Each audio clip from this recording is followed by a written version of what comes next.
Noi a livello offensivo abbiamo fatto una partita discreta, diciamo così, non abbiamo neanche fatto una partita pessima, ma è rimancata l'intensità in tutto. Una replica che coach Max Menetti avrebbe volentieri evitato di vedere. Come un anno fa, con Trapani ai playoff, tocca andare a gara 3 e giocarsela domani. L'orgoglio siciliano è quello che consente alla squadra di Parente di infliggere a Treviso la prima sconfitta dopo 14 vittorie consecutive, l'ultima datata a febbraio. L'imbattibilità prima o poi doveva accadere, ma fa male che sia caduta proprio ora, dopo il 2-0 inflitto nella serie. In casa del nemico una serata negativa per Logan, Ugliette e Tessitori, con Imbrò e Barnetta a tenere in partita la De Longhi.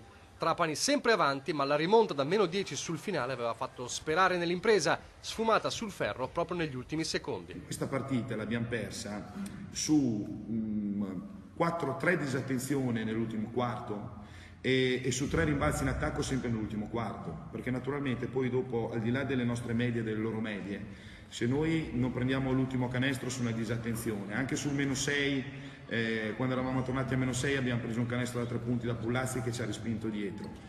Le partite vanno giocate per quelle che sono, quindi bisogna uscire dalla mentalità di quello che abbiamo fatto noi di media. Ogni partita ha un canevaccio completamente diverso. Finisce 89-85 ed è già tempo di pensare a gara 3, ancora a Trapani, rimettendo sul parquet l'intensità smarrita.